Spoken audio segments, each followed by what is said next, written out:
Good morning, dear student. I am Neeraj Sharma, TGT SST, KV Pasighat. Dear student, आज हम class 7 history chapter 1 start करेंगे. Chapter 1 का name है tracing changes through a 1000 year. अब ये 1000 year कौन से हैं जिनमें जो ट्रेसिंग चेंजेज हुए वो उनके बारे में हम इस चैप्टर में स्टडी करेंगे. तो इस चैप्टर को स्टार्ट करने से पहले हमें क्लास 6 में जो हमने हिस्ट्री पढ़ी है थोड़ा सा उसके बारे में जानते हैं. क्लास 6 हमने एक नया सब्जेक्ट स्टार्ट किया, हिस्ट्री. उससे पहले हम हिस्ट्री के बारे में अननोन थे.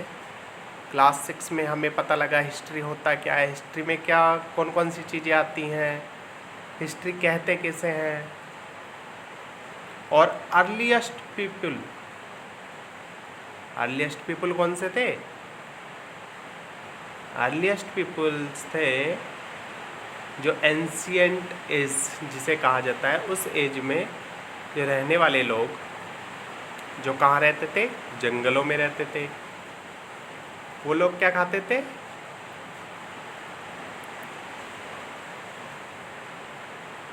पेड़ पौधों की पत्तियाँ, उनसे निकलने वाले फ्रूट्स, ठीक है. और जो एनिमल्स थे उनको मार के खाते थे, इसलिए क्या वो कहलाते थे, हंटर गैदर्स कहलाते थे. ठीक है. किसी भी एक फिक्स्ड वेन्यू पर वो रहते नहीं थे, किसी एक जगह अपना निवास स्थान जो नहीं बनाते थे, वो एक जगह से दूसरी जगह माइग्रेट करते रहते थे.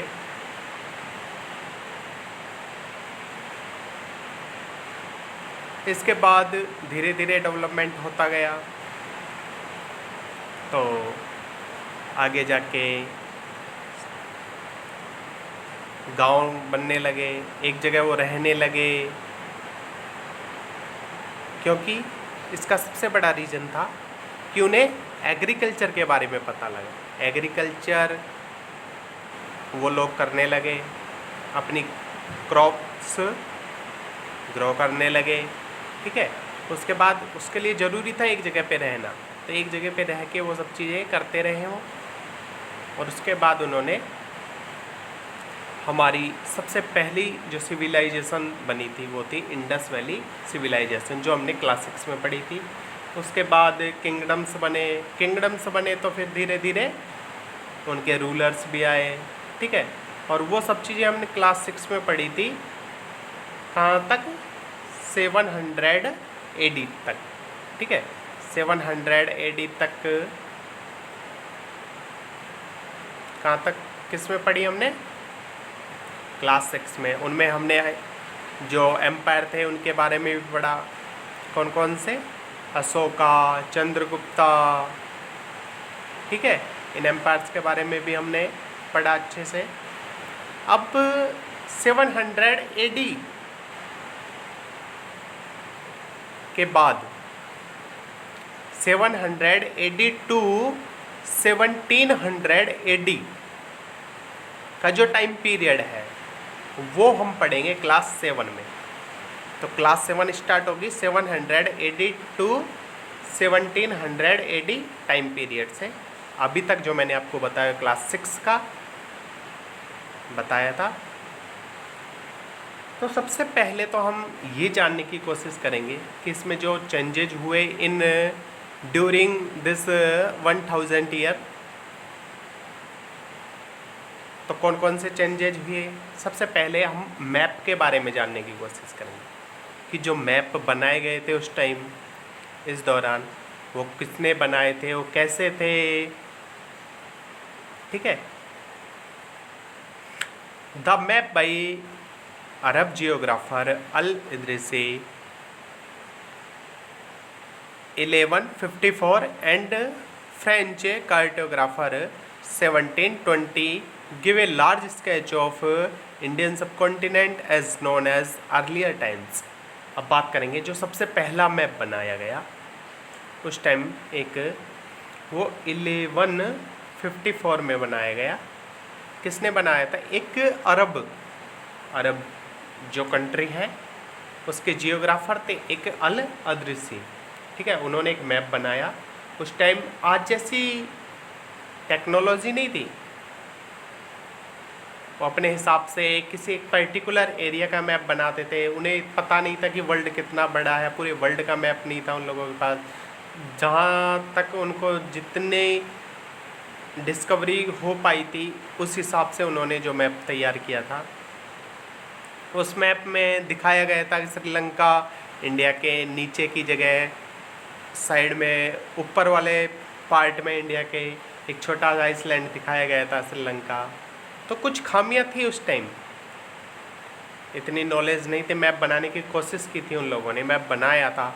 उसके बाद लगभग अबाउट 600 ईयर आफ्टर एक फ्रेंच कार्टोग्राफर थे, उन्होंने एक मैप बनाया, पूरे वर्ल्ड का मैप बनाया।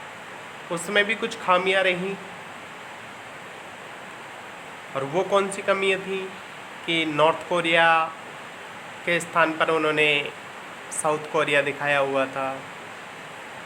बट इंडिया के लिहाज से अगर देखा जाए तो इंडिया के लगभग सभी जो एरियाज़ हैं वो एकदम ठीक दिखाए गए थे। और सबसे अच्छी बात तो जो हमारी रिवर है गंगा और यमुना, उसका जो फ्लो एरिया है वो एकदम बिल्कुल करेक्ट दिखाया गया था इन लोगों ने। तो बात रही यह, अभी तक हमने मैप की, जो मैप के बारे में, उससे पहले हमें मैप के बारे में नहीं जानते थे। तो इस वाले पीरियड में हमने सबसे पहले शुरुआत करी मैप जाने हम लोगों। अब बात करते हैं new and old terminology. New and old terminology के बारे में जानेंगे। तो historical records exist in A variety of language. अब बात करेंगे हिस्टोरिकल रिकॉर्ड्स, जो हिस्ट्री के जो भी रिकॉर्ड्स थे वो कैसे रखे जाते थे, कहाँ रखे जाते थे। उस टाइम पेजेस तो आए नहीं थे भाई, जो प्रिंट कल्चर भी नहीं था, पेज भी नहीं थे, तो वो किस पे लिखा करते थे? रॉक्स पे, बड़ी बड़ी पहाड़ियों पे, चट्टानों पे लिखते थे वो लोग ना। मैन्यूस्क्रिप्ट्स पे लिखते थे, मैन्यूस्क्रिप्ट्स थी उस टाइम, उन सभी पे लिखते थे, ठीक है। उसके बाद धीरे धीरे उन्होंने उन मैन्यूस्क्रिप्ट्स से एक स्क्रिप्ट से दूसरे स्क्रिप्ट पर लिखना चालू किया। अपने अपने रिकॉर्ड्स को एक अलग से लाइब्रेरी या अलग से कुछ म्यूजियम टाइप बना के वहाँ पे उनको संभाल के रखना, ये चीज़ें उन्होंने की। क्योंकि हिस्टोरिकल रिकॉर्ड्स थे, वो सब चीज़ें सीख गए थे कि ये आगे काम आएंगे, आगे आने वाले जो लोग हैं फ्यूचर टाइम, वो इन्हें देख सकेंगे, जान सकेंगे इन चीज़ों के बारे में। अब बात करें, सबसे बड़ा चैलेंज भी था उन लोगों के सामने, किसको अच्छे से, जो लैंग्वेज थी, सबसे बड़ी प्रॉब्लम लैंग्वेज प्रॉब्लम थी। लैंग्वेज को समझना है, लैंग्वेज कैसी है, ठीक है। उस टाइम बहुत सारी लैंग्वेज होती थी, उन लैंग्वेज को समझना भी है, उनको लिखना भी है। फिर उन्हीं की कॉपी दूसरे लोग करते थे, तो कुछ डिफरेंट आ जाता था उनमें। अब बात करेंगे द टर्म ऑफ हिंदुस्तान की, कि हिंदुस्तान नाम आया वो कैसे आया। सबसे पहले हिंदुस्तान जो नेम की, इस पीरियड की बात करेंगे। इस पीरियड में जो बात करी मिनाज ए सिराज ने सबसे पहले हिंदुस्तान की बात की। उनके अनुसार, अकॉर्डिंग टू मिनाज ए सिराज, हिंदुस्तान किसे कहते थे? कि इंडिया का नॉर्थ पार्ट, पंजाब हरियाणा वाला हिस्सा, and land between Ganga and Yamuna, and Ganga and Yamuna के बिटवीन जो एरिया आता था उसको कहा था उन्होंने हिंदुस्तान। लेकिन धीरे इंडिया के साउथ इंडिया वाला पार्ट, नॉर्थ ईस्ट वाला पार्ट, इसे हिंदुस्तान नहीं कहा था उन्होंने, मिनाज सिराज ने, लेकिन धीरे धीरे ये पॉलिटिकल टर्म्स बन गया और जियोग्राफिकल टर्म्स बन गया ये। तो ये टर्म्स बनने के बाद में ये पूरे इंडिया का नाम ही हिंदुस्तान हो गया। अब बात करेंगे बाबर की। बाबर ने यूज किया हिंदुस्तान शब्द जो हमारा फ्लोरा एंड फौना के अनुसार, according to flora and fauna, यहाँ के लोगों के कल्चरल को देख के, यहाँ के लोगों का रिलीजियन देख के, ठीक है, उसके बारे में। क्योंकि मुगल एम्पायर से पहले इंडिया में जो शासन था वो किसका था? हिंदू लोगों का, चौहान वंश का, ठीक है, तुगलक वंश रहे उससे पहले। तो वो कहते थे कि तुगलक वंश जब रहा, सुल्तान जब आए, सुल्तान से पहले हिंदू लोग ही ज़्यादातर यहाँ पे शासन किया था। तो उन्होंने कहा कि ज़्यादातर यहाँ पे हिंदू रहते हैं, कल्चरल यहाँ का हिंदू है, तो इन्होंने, बाबर ने एक शब्द वर्ड यूज किया, वो था हिंदुस्तान। अब बात करते हैं 14वीं सेंचुरी की। 14वीं सेंचुरी में एक पोइट थे अमीर खुसरो, आप सभी जानते हो अमीर खुसरो के बारे में।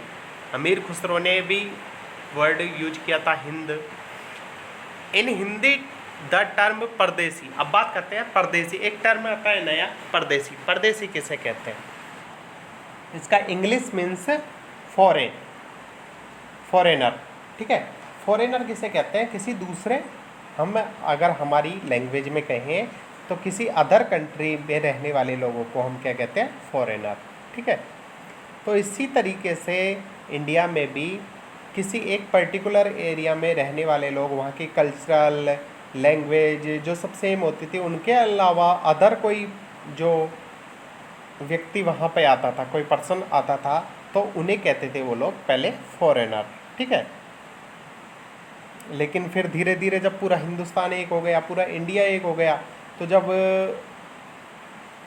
जो बाहर वाली कंट्री के लोग थे, अदर कंट्री वाले लोग, उनको फॉरेनर या परदेसी कहा जाने लगा। परदेसी कहते हैं हिंदी में। And in Persian it was called अजनबी। एंड पर्सियन जो लैंग्वेज है उसमें क्या कहते हैं इन्हें? अजनबी। इंग्लिश में फॉरेनर, हिंदी में परदेसी, एंड पर्सियन लैंग्वेज में कहते हैं इन्हें अजनबी। आई होप आपको ये अच्छे से समझ आ गया होगा। अब नेक्स्ट टॉपिक है, उसकी हम शुरुआत करेंगे कि historian and their sources. The information about medieval period is derived from two sources, archaeological and literary. अब बात करेंगे सबसे पहले जो इन्फॉर्मेशन मिलती है हमें मेडिवल पीरियड। मेडिवल पीरियड कौन सा पीरियड था? ये जो मिडल पीरियड रहा 700 AD टू 1700 AD तक, इसे कहते हैं हम मेडिवल पीरियड। इसको जो सोर्सेज है इनको ड्राइव्ड किया गया किसमें? टू पार्ट्स में, पहला आर्कियोलॉजिकल एंड दूसरा literary. Archaeological sources available to us include monuments, temple, coin, tombs, ornaments and painting. जो आर्कियोलॉजिकल सोर्सेज हैं वो हमें कहाँ से मिलते हैं? जो हमारी मॉन्यूमेंट्स हैं, जो हमारे टेम्पल्स हैं, कॉइन्स हैं, टॉम्स हैं, ऑर्नामेंट्स हैं एंड पेंटिंग्स, जो बहुत सारी अजंता, एलोरा, सुना होगा ना इनके बारे में। जो पहले के बहुत पुराने साउथ इंडिया में बहुत टेम्पल हैं, उन टेम्पल्स को देख के कॉइन्स मिले हैं बहुत सारे, उन सभी से ये आर्कियोलॉजिकल सोर्सेज अवेलेबल हैं। Since paper become available a good quantum. इसके बाद में क्या हुआ? पेपर अवेलेबल हो गया, बहुत अच्छी गुड क्वांटम में पेपर अवेलेबल हो गया। सबसे पहले जो इतिहासकार, जो हिस्टोरियंस थे, वो हमारे हिस्ट्री को लिखते थे। इन चीज़ों में कहाँ से मिली हमें? टेम्पल वगैरह, कॉइन्स, टॉम्स, पेंटिंग्स, इनसे मिली है। लेकिन जब पेपर सामने आ गए, इजीली अवेलेबल हो गया गुड क्वांटम में, ठीक है, और चीपर रेट में भी मिलने लगा हमें, और धीरे धीरे किसी हिस्टोरियन ने इसे इतनी ऐसी टेक्निक इसकी बनाई कि पेपर इजीली और बहुत सस्ता बनाया जाने लगा, बहुत चीपर बनाया जाने लगा। पेपर काफ़ी क्वांटिटी में इंडिया में मिलने लगा, ठीक है। तो उन्होंने क्या किया, अपनी अपनी मैन्युस्क्रिप्ट से पेपर पे अब जो हिस्ट्री थी उसे लिखना आरंभ कर दिया, स्टार्ट कर दिया हिस्ट्री को लिखना, ठीक है।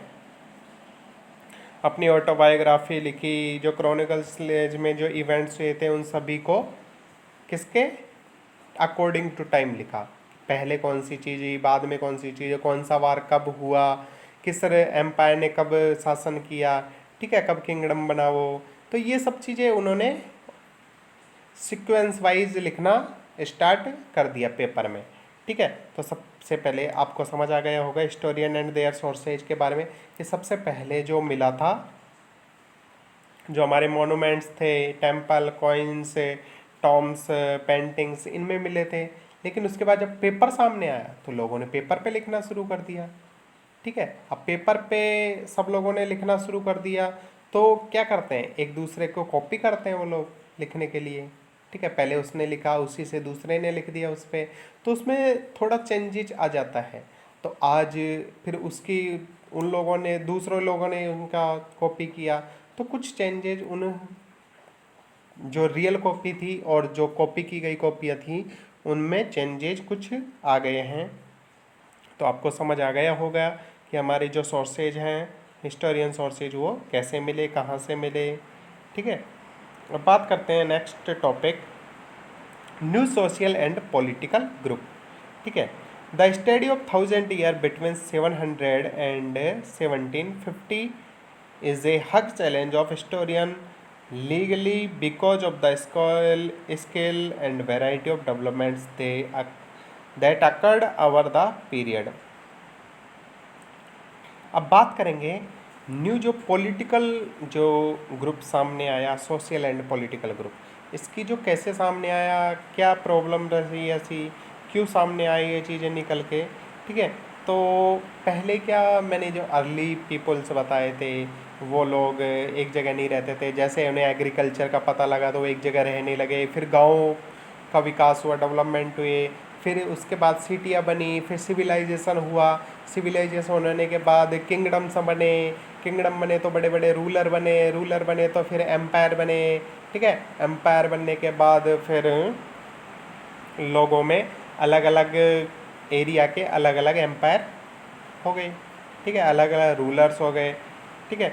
तो उनमें क्या हुआ, अब एक दूसरे में जो डिस्क्रिमिनेशन होता था वो होने लग गया। तो इसी में एक एग्जांपल लेंगे हम, this it was a period of great mobility, इस पीरियड में जो मोबिलिटी पाई जाती थी वो ग्रेट थी, ग्रेट मोबिलिटी पाई जाती थी। One such group people was राजपुत्रा। अब बात करेंगे हम राजपुत्र की, ठीक है, राजपूता कौन थे, ठीक है। एक स्टेट है राजस्थान, राजस्थान में सबसे ज़्यादा लोग राजपूत मिलते थे। राजपूत टर्म्स जो आया है वो कहाँ से आया है, राज प्लस पुत्र, यानी जो किंग, सन ऑफ किंग, यानी जो राजा का बेटा होगा वो राजपुत्र कहलाया, ठीक है। तो राजपुत्र लोग सिर्फ किसी राजा के बेटे के लिए ही नहीं यूज होता था, उसमें जो कमांडर थे, ठीक है, और जो सोल्जर्स थे उन सभी के लिए राजा का पुत्र या राजपूत शब्द वर्ड यूज होता था। मैं बता दूं जो फर्स्ट वैदिक जो युग था, एज थी, उसमें कास्ट सिस्टम नहीं होता था, ओनली फॉर जो जाति बनाई गई थी वो 4 तरीके की बनाई गई थी, एक ब्राह्मण, दूसरा क्षत्रिय, तीसरा वैश्य और चौथा था वो दलित या शूद्र जिसे कह सकते हैं। और उसका जो बेस था वो किस पे था, ऑक्यूपेशन पे, उनके बिहेव ऑन ऑक्यूपेशन, ठीक है, उस पर बेस्ड था वो, ठीक है। तो जो लोग हमारी सेना में डिफेंस वर्क करते थे उन लोगों को राजपुत्र कहा जाता, राजपूत कहा जाता था। धीरे धीरे वो सत्ता में आने लग गए, ठीक है, ये नहीं कि ब्राह्मण लोग ही सत्ता करते थे, राजा बनते थे, वो लोग सत्ता में आने लग गए, राजा बने, किंग बने, ठीक है। तो इसलिए राजपुत्र शब्द सामने निकल के आया। इसके बाद धीरे धीरे कुछ एरियाज़ थे उनमें मराठा शिवाजी एक फेमस मराठा, साजी भोसले, नाम तो सुना ही होगा, नहीं आगे सुनोगे आप नेक्स्ट क्लासेज में। सिख, जाट्स, अहोम एंड कायस्थ, ये कुछ जो जातियां थी, कुछ ऐसे नाम थे वो सामने निकल के आए अलग अलग एरिया में। Throughout the period there was a gradual clearing of forest and extension of agriculture. जब उन्हें एग्रीकल्चर का पता लगा तो ठीक है, उन्होंने एक्सटेंस किया एग्रीकल्चर, ठीक है। तो जो वहाँ की जो लैंड थी उसको क्लियर किया उन लोगों ने, और वहाँ पे जो ट्राइबल लोग रहते थे उनको वहाँ से निकलना पड़ा, अपनी जगह छोड़ के दूसरी जगह जाना पड़ा, माइग्रेट करना पड़ा उन लोगों को। As society become the different people was grouped in the jati और subcaste and rank on the basis of their background and their occupation. जो मैंने अभी आपको बताया था कि उस टाइम जाति एंड सबकास्ट बना दी गई। अब जातियाँ उस टाइम तो कितनी थी, 4 ही थी, ब्राह्मण, क्षत्रिय, वैश्य और शूद्र या दलित, ठीक है। लेकिन फिर इसकी भी सबकास्ट बनने लग गई कि ब्राह्मणों में भी ये गौड़ ब्राह्मण है, ये सनाड्य ब्राह्मण है, ठीक है। इस तरीके से अलग अलग डिफरेंट टाइप्स की जातियाँ निकलेंगी, ठीक है। क्षत्रियों में भी अलग अलग टाइप्स के निकलने लगे, उनकी सबकास्ट बनने लग गई। अब आपको जाति और सबकास्ट में भी समझ आ गया होगा। और इनका जो बेस था वो किस पे था, बैकग्राउंड एंड देयर ऑक्यूपेशन, ठीक है। उनका जो ऑक्यूपेशन, जैसे ब्राह्मण लोग थे तो वो क्या ऑक्यूपेशन करेंगे, उनका जो ऑक्यूपेशन था टीचिंग, लर्निंग, ठीक है, पढ़ना और पढ़ाना, पूजा पाठ करना, यज्ञ हवन पूजा, ये सब चीज़ें करना, ठीक है, मंदिरों में पूजा करना, और ग्रंथों का जो ज्ञान था वो नॉलेज एक दूसरे को देना, ठीक है। पूरी सोसाइटी में सबको ज्ञान की नॉलेज देना, ये सब काम ब्राह्मणों का था। क्षत्रिय लोगों का काम डिफेंस का था, ठीक है। जो वैश्य लोग थे उन लोगों का काम था कॉमर्सिंग वाला जो काम था, ठीक है। और जो लास्ट वाले थे शूद्र और या दलित लोग, उन लोगों का काम था इन सब लोगों की सेवा करना, हेल्प करना, या छोटे जो काम होते हैं नीचे वाले वो सब काम शूद्र लोग किया करते थे। Ranks were not fixed permanently, वहाँ पे जो रैंक्स थी वो फिक्स्ड नहीं थी permanently, and were according to the time, according to the power, influence and resources control by the members of jati, ठीक है। रैंक्स फिक्स नहीं थी, ठीक है। पावर में आज कौन है कल कौन आ सकता है, ये सब चीज़ें आ गई थी। तो ये सब चीज़ें जो चेंजेज हुए वो इस टाइम में हुए। अब बात करेंगे new topic religion and empire, sorry reason and empire, कि जो रीजन और एम्पायर का क्या सिस्टम था। Large state like those of Cholas, Tughlaq,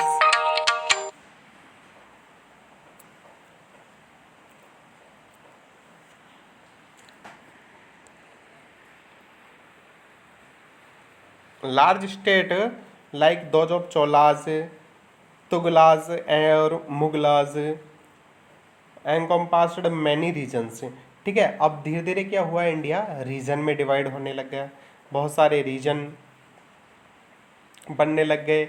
उनमें जैसे चोलाज हैं, बंगाल के पाल्स हैं, तुगल हैं, मुगल हैं, ये सारे रीजन वाले स्टेट बनने लग गए। ए संस्कृत प्रशस्ति दैट प्रेज दिल्ली सुल्तान, संस्कृत प्रशस्ति बताती है दिल्ली सुल्तान के बारे में, बलबन है उसके बारे में बताती है।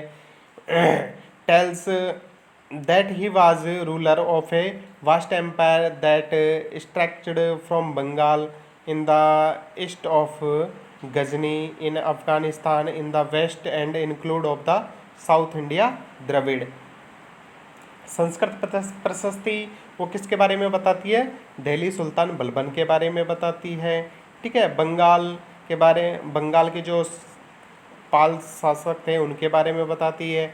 गजनी, महमूद गजनी के बारे में बताती है जो कहाँ से आया था, अफगानिस्तान से आया था, ठीक है। और जो साउथ इंडिया है जिसे द्रविड़ जो एरिया कहा जाता है, उन सब लोगों के बारे में ये रीजन्स बने, ठीक है, वहाँ के अलग अलग एम्पायर्स हुए इन सब लोगों के। There was considerable conflict between various state, तो जो ये सारे स्टेट थे अब एक दूसरे के में क्या हो गया, बिटवीन दोनों सब में कॉन्फ्लिक्ट, कंसिडरेबल कॉन्फ्लिक्ट होने लग गए। When the Mughal empire decline the 18th century, तो इन्होंने क्या किया, जब मुगल एम्पायर 18th सेंचुरी में डिक्लाइन हो गया तो उसके बाद रीमर्जेंस हो गया किसका, जो रीजनल स्टेट थे उनका, क्योंकि मुगल एम्पायर ने तो पूरे ऑल इंडिया को ही अपने अंडर में कर लिया था, ठीक है।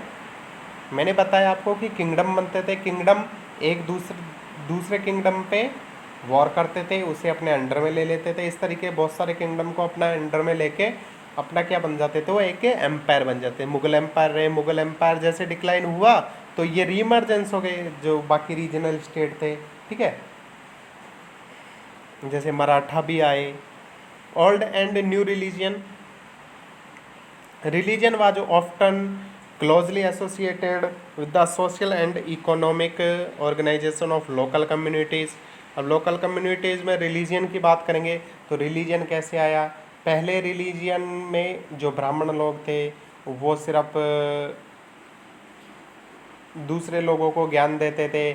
जो लोग समझते थे कि हमारा जो यूनिवर्स जो कांटेक्ट है जो डायरेक्ट गॉड से हो सकता है वो कौन करा सकते हैं, ब्राह्मण लोग ही करा सकते हैं। लेकिन ये जो फीलिंग थी लोगों की, जो ये ऐसी आस्था थी लोगों की, वो बाद इस पीरियड में चेंज हो गई। किससे, एक आया भक्ति मूवमेंट। कौन सा वाला, भक्ति मूवमेंट आया, ठीक है। भक्ति मूवमेंट के बारे में आप सभी लोगों को आगे पढ़ेंगे, लेकिन मैं शॉर्ट में बता देना चाहता हूँ। भक्ति मूवमेंट में बहुत सारे ऐसे संत लोग आए जिन्होंने ये बताया कि आप जो डायरेक्ट गॉड से कांटेक्ट, यूनिवर्स गॉड से कांटेक्ट हो सकता है, वो अपने आप घर पे बैठकर भी अपने जो पूजा पाठ है उनसे भी हो सकता है, कि आपको किसी के ऊपर डिपेंड नहीं रहना पड़ेगा, अपने आप भी आप वहाँ तक उस परमपिता परमात्मा तक आप पहुँच सकते हो, ठीक है। इस बार during the period important changes occurred in religion में चेंज हुआ। It include the worship in new deities का मीन्स होता है जो नए नए देवी देवता वो लोग सामने आए। Construction of temple by royalty, जो टेम्पल्स के बारे में बातें जानने लगे। And the growing importance of Brahmana in Hindu religion, और किसकी इम्पोर्टेंस ही ज़्यादा बड़ी, किनकी, ब्राह्मणों की। हिंदू रिलीजन था उसकी इम्पोर्टेंस ही ज़्यादा हुई, ब्राह्मण लोगों की इम्पोर्टेंस ही ज़्यादा हुई, सब लोग उन्हें सबसे श्रेष्ठ लोग मानते थे। नॉलेज ऑफ संस्कृत हेल्प ब्राह्मण टू अर्न रेस्पेक्ट, और उनकी जो रेस्पेक्ट थी वो किस लिए बड़ी थी कि जो कि संस्कृत की लैंग्वेज थी, जो लैंग्वेज थी गॉड तक पहुंचने की, जो माध्यम माना जाता था, जो लैंग्वेज के माध्यम से सब लोग संस्कृत को आसानी से इजीली नहीं पढ़ सकते थे, इसलिए ये नॉलेज थी उन ओनली ब्राह्मण लोगों के पास, ठीक है। इसके बाद हिंदू रिलीजन के बाद आया इस्लाम रिलीजन। इस्लाम रिलीजन में भी काफ़ी रूलर्स ने इनको आगे बढ़ाने का काम किया। जैसे इंडिया के अकॉर्डिंग देखा जाए तो कुतुबुद्दीन बख्तियार काकी हुए, ठीक है, मोहम्मद वो चिश्ती हुए, ठीक है, बाबा फरीद हुए, ठीक है, बहुत सारे ऐसे सूफी संत हुए जिन्होंने इस इस्लाम रिलीजन को आगे बढ़ाने का काम किया। अब बात करेंगे हिस्टोरिकल जो पीरियड था उसकी, last topic. The British historian divided the history of India into 3 periods. जो ब्रिटिश हिस्टोरियन थे इन्हें इंडिया की हिस्ट्री को 3 पीरियड्स में डिवाइड किया। First Hindu, and second Muslim, and then third British. अब इन्होंने जो इनका जो बेस था, किस बेस पे इन्होंने इनका डिवाइड किया था। Most historian look the economic and social factor करेक्टाइड the major element to different movement to the past. जो इन पास्ट का जो बेसिक जो इनका बेस था वो किस पे था, रिलीजियन पे, ठीक है, रिलीजियन के आधार पर। क्योंकि दिल्ली में सुल्तान से पहले, दिल्ली सुल्तान से जो पहले का टाइम था वो हिंदू लोगों का था, इसलिए हिंदू में डिवाइड किया। फिर उसके बाद जो मुस्लिम लोग आ गए, मुस्लिम लोगों का। और जब मुग़ल एम्पायर डिक्लाइन हुआ उसके बाद जो ब्रिटिश लोग इंडिया में आ गए, ठीक है, तो उनके बाद का जो टाइम पीरियड रखा इन्होंने ब्रिटिश, ठीक है। इस तरीके से इन्होंने ये टाइम डिवाइड किया था इंडिया में। The life of hunter gatherers, जो हंटर गैदर्स की लाइफ थी, अर्लीस्ट पीपल जिन्हें कहा जाता था एंशियंट एज में, earliest farmer and earlier empire was called early societies, इसे कहते थे ये अर्ली सोसाइटी, ठीक है। The growth of imperial state formation, imperial state formation का ग्रोथ हुआ। डेवलपमेंट ऑफ हिंदुइज्म, हिंदुइज्म का डेवलपमेंट हुआ एंड इस्लाम का डेवलपमेंट हुआ and major religion and the arrival of European trading companies was called medieval period. In periods को क्या कहा गया? मेडिवल पीरियड कहा गया। And the last area was called modernity, last period था वो मॉडर्न पीरियड था, जिनमें ब्रिटिश लोग आए थे। उन्हें मॉडर्न क्यों कहा गया? विच carried a sense of material progress, क्योंकि इसमें सबसे ज़्यादा हुई थी मटेरियल प्रोग्रेस हुई थी, एंड इंटेलेक्चुअल डेवलपमेंट। और कौन सा हुआ था? Intellectual development. अब आपको 3 पीरियड्स एक बार और समझा देता हूँ मैं। 3 पीरियड्स थे, Hindu, Muslim and British. Hindu जो पीरियड्स था उनको माना, उन्होंने उनके अकॉर्डिंग, ब्रिटिश हिस्टोरियन के अकॉर्डिंग हिंदू पीरियड था कि लाइफ थी हंटर गैदर्स की, जो लाइफ थी, early farmer and early empire थे, उन लोगों की लाइफ थी, उस पीरियड को कहा जाता था अर्ली सोसाइटी। और जो इम्पेरियल स्टेट फॉर्मेशन ग्रोथ हुआ, development of Hinduism and Islam, ये डेवलपमेंट हुआ, ठीक है। Trading companies, European trading companies यहाँ पे आई। इन जो टाइम था, ये वाला टाइम, इसको कहा इन्होंने मेडिवियल टाइम, ठीक है। एंड द लास्ट एरा थी जो मॉडर्न टाइम था, उसमें कहा था इन्होंने जो मेटेरियल प्रोग्रेस हुई, इसमें इंटेलेक्चुअल जो डेवलपमेंट हुआ, उस पीरियड को इन्होंने क्या कहा? मॉडर्न पीपल, मॉडर्न पीरियड या ब्रिटिश टाइम। आई होप आपको ये चैप्टर अच्छे से समझ आ गया होगा। बीच में एक फ़ोन आने के कारण थोड़ा सा डिस्टर्ब हुआ था, अदरवाइज़ आपको अच्छे से समझ आ गया होगा। अगर कोई प्रॉब्लम हो तो आप कमेंट बॉक्स में कमेंट करके मुझे बता सकते हैं। Thank you.